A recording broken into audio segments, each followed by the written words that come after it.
আমার নেত্রী দেশনেত্রী বেগম খালেদা জিয়া 17টি বছর এই দেশের মাটি ও মানুষকে নিয়ে 17টি বছর কষ্ট করেছে।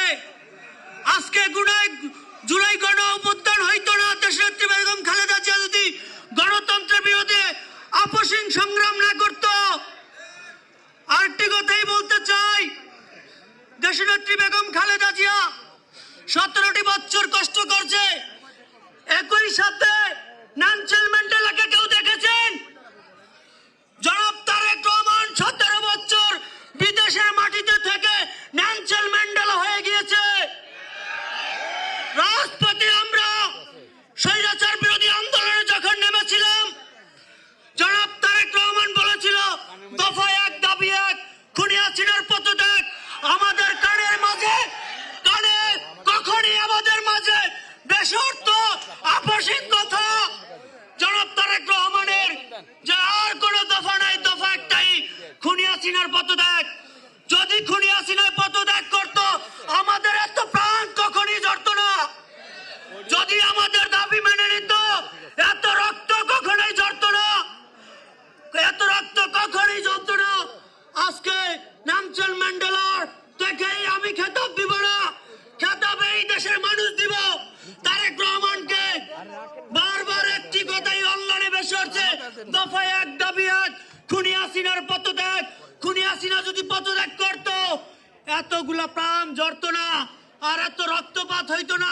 আজকে এই শহীদ পরিবার, আহত পরিবার, আমি 2টা বছর কষ্ট করতাম না।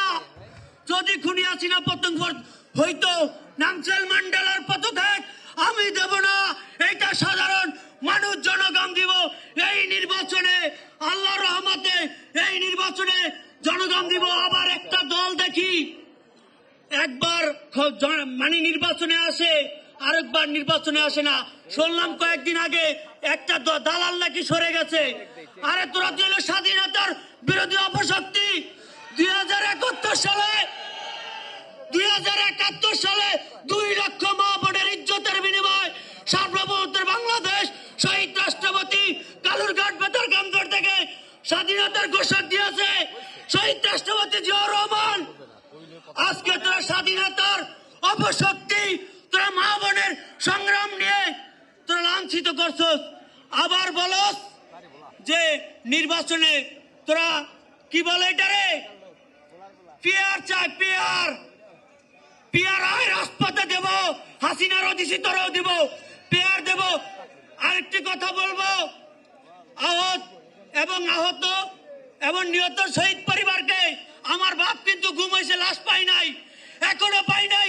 আমার বাপ ইউনিয়ন যুব দলের সেক্রেটারি ছিল। একটা কথাই বলবো, দেশের মাটিতে এসে জনাব তারেক রহমান মাকে মাটি ছুঁয়েছে।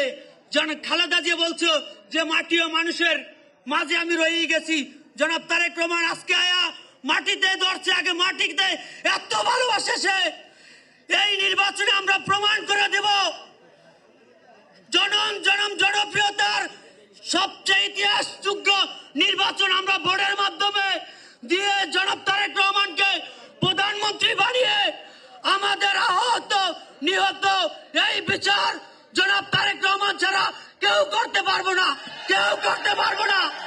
এই বিচার আমাদের জনাব তারেক রহমানকে আমাদের ভোটের মাধ্যমে ভোট দিয়ে জনাব তারেক রহমানকে প্রাইম মিনিস্টার করে আমাদের বিচার সুনিশ্চিত করতে হবে।